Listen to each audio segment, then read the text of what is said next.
Hey, good morning, guys. What day is it?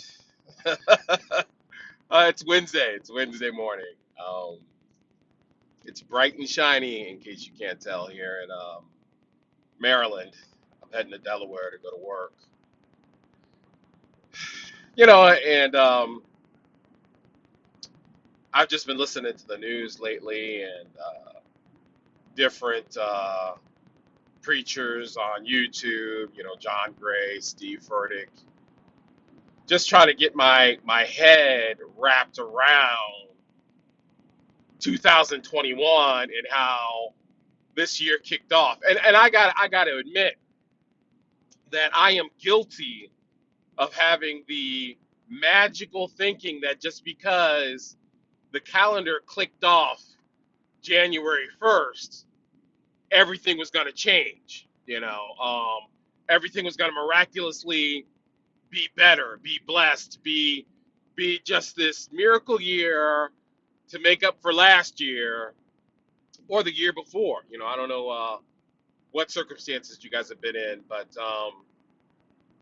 I'm just here to tell you the bad news. But there is no magic, and I've been listening to and I also watch. You guys know I watch the different preppers on TV, and the Canadian prepper or city prepper. They're all kind of good videos to kind of watch if you're just interested on how to better handle circumstances that may be coming up in this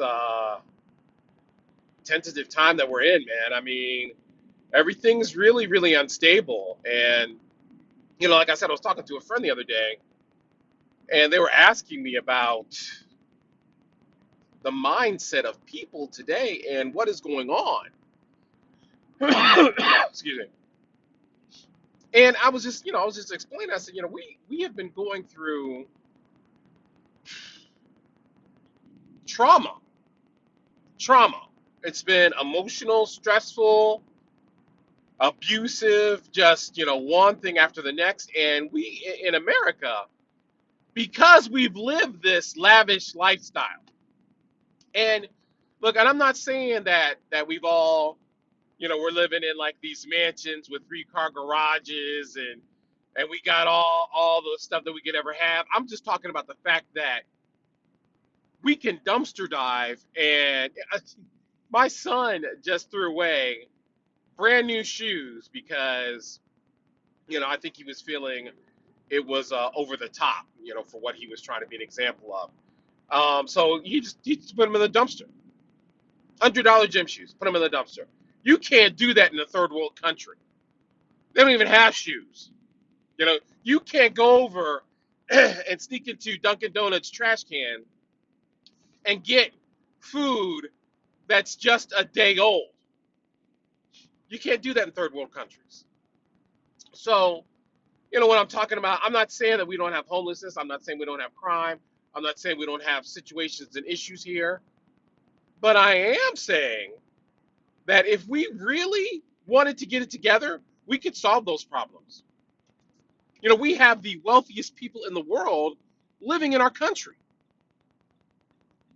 But you know what our country is known for, which is really becoming so apparent these days? We are known for our greed, for our superficial monetary desires. And that's why we're struggling today. Hold on one second. Nose is running, allergies. And I see that so apparent today. The just the struggles that we're having with our debt, with our economy, with everything. People chomping at the bit for their stimulus check. Because we've been struggling because businesses have been shut down, we've been laid off, da da da da. But I don't know about you, but that $600 isn't going to do anything for my family. I'm just going to put it in savings. I mean, because really, I mean, you can get groceries. You can probably get a month's worth of groceries. Um, and I know there are people that desperately need it. just to get by for the day, for the week. I get it. I get it. And honest, I'm not saying that we're not struggling. I'm saying that we have the potential to fix it if we truly choose to. And I'm not talking about individually. I'm saying that people in power, people who have been blessed with more, have a responsibility. But in the meantime, for those of us that are struggling, if you were hoping that 2021 was going to be this magical year that was going to fix everything,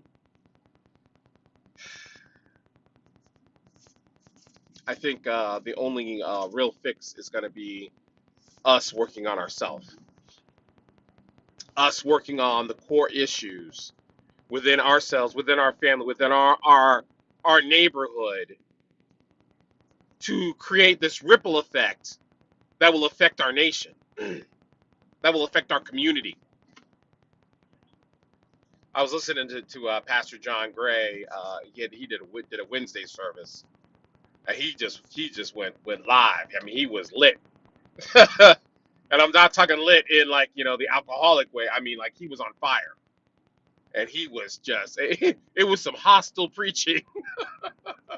But he was on it, man, about how the church has become political. It hasn't become compassionate. We've allowed the system to create dividing lines. And even for those of us who don't go to church, look at our country and look at how segregated we have become voluntarily.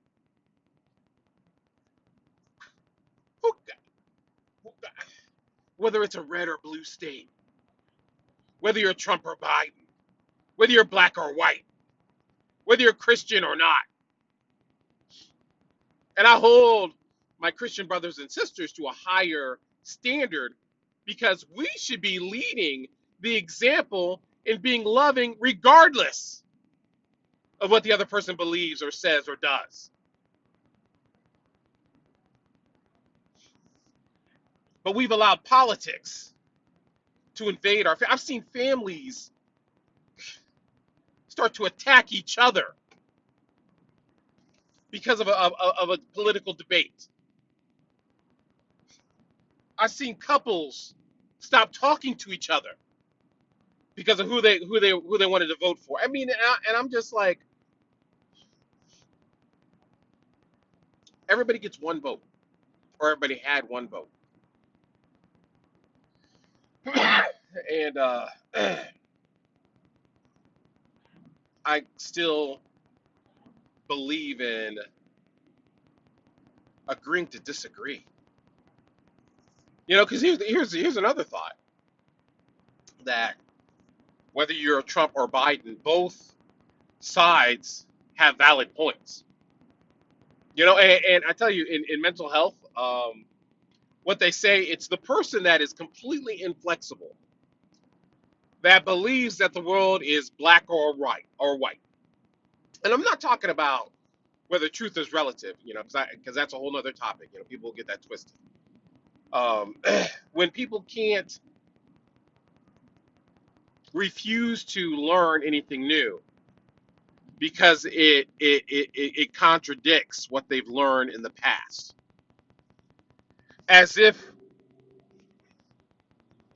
we were our own higher power and we know everything that there is to know in the world. Imagine that kind of arrogance.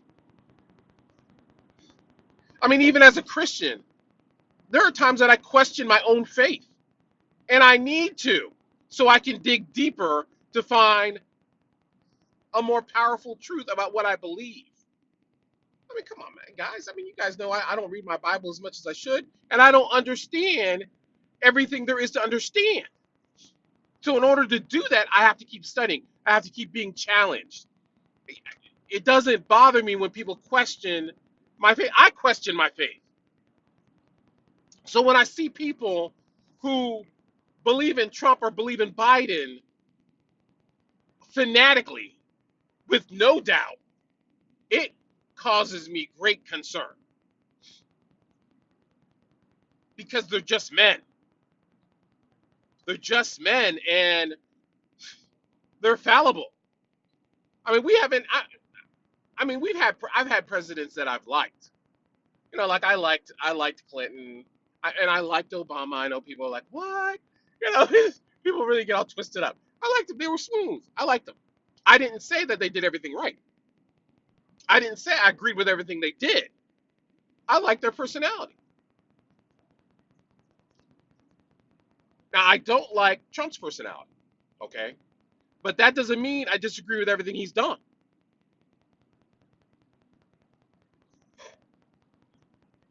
You know, and the same thing with Biden. I mean, and I'm not afraid to say that. I mean, it's to the point now where we can't share our opinion or our thoughts and have a reasonable conversation where we learn things from each other instead of screaming at each other.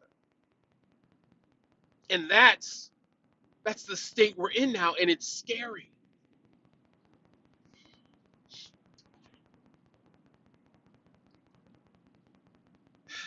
So I'm just urging and encouraging everyone to buckle up. You know, the only thing that is going to fix 2021 and the years to come is if we fix ourselves. And the only way to fix ourselves is if we're still open and willing to learn. And learning requires putting yourself in an environment in a place where you don't know. You know, a lot of people think learning is justifying and supporting their own worldview and their own understanding and their own education. That's not learning. Okay, that's not learning. Learning is when I go into math class and I don't know a damn thing, and it doesn't make sense, and I have to sit down and grind to gain understanding about what the hell do these crazy numbers mean and how do they add up. Same thing with my Bible. You know, I mean, you know, when I'm reading and I'm listening to my pastor, I got to go over it again, and then I got to look it up I got to Google it. I got to look at speakers and understandings so I can thoroughly understand and not just have this surface. Some people will agree on the surface, but they don't have a deep understanding of what they're agreeing to. They haven't done their own research. And there's a lot of things out there today. If 2020 has shown us anything, it should have shown us that we don't know a lot of what's going on. And that should cause concern. That should cause you to want to do your own research, to study, to ask questions. Like, okay, why is that the way it is? You know, and question yourself.